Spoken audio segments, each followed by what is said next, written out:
दोस्तों, क्या आप जानते हैं एक राजा जिसने खुद को भगवान मान लिया और एक बेटा जिसने सिर्फ भगवान विष्णु का नाम लिया और फिर जो हुआ ऐसा चमत्कार जिसने पूरा इतिहास बदल दिया। हाँ दोस्तों, आज हम जानेंगे होलिका दहन हम क्यों करते हैं, होली हम कब मनाते हैं और क्यों मनाते हैं।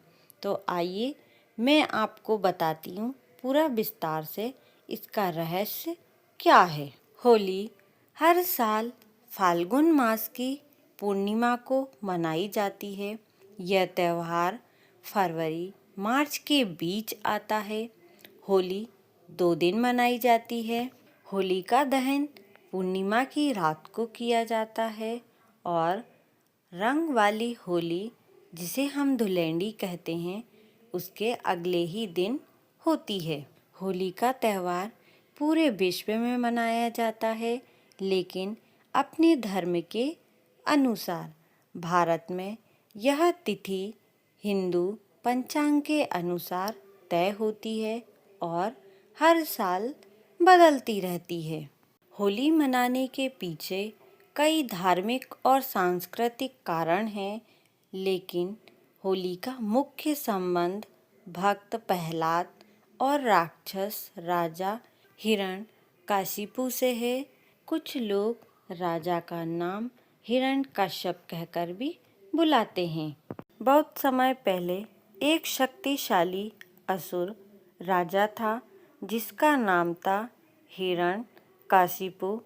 उसने कठोर तप करके सृष्टि के रचयिता ब्रह्मा को प्रसन्न किया और अपनी तपस्या से प्रसन्न कर ब्रह्मा जी से उसने ऐसा वरदान मांगा कि ना वह मनुष्य से मरे, ना पशु से, ना दिन में मरे, ना रात में, ना घर के अंदर, ना बाहर, ना धरती पर, ना आकाश में, ना किसी अस्त्र से और ना शस्त्र से।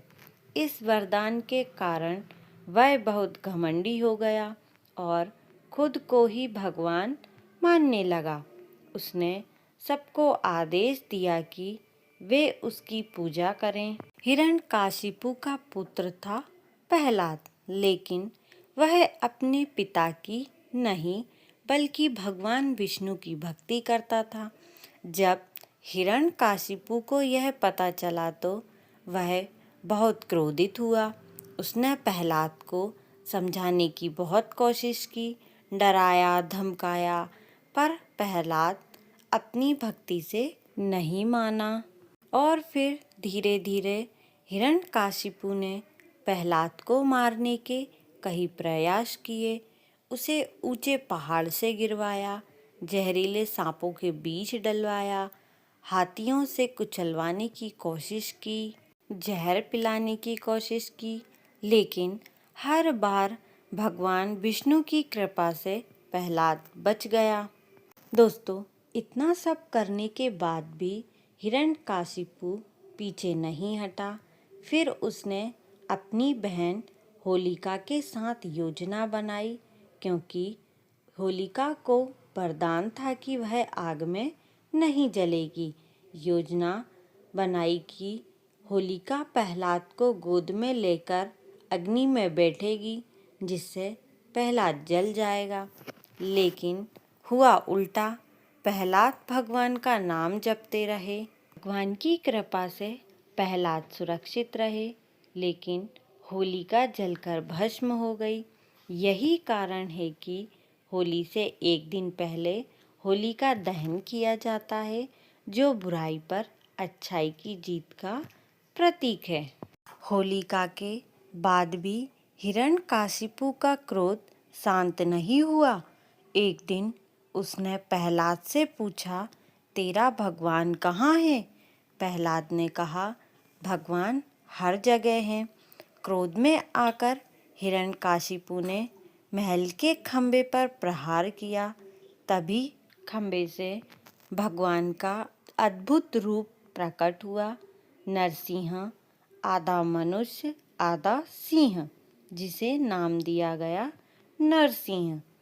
नरसिंह ने संध्या समय ना दिन ना रात, द्वार की चौखट पर ना अंदर ना बाहर, अपनी जांघ पर ना धरती ना आकाश, अपने नाखूनों से ना अस्त्र ना शस्त्र, और स्वयं ना मनुष्य ना पशु रूप में हिरण्यकाशिपु का वध किया।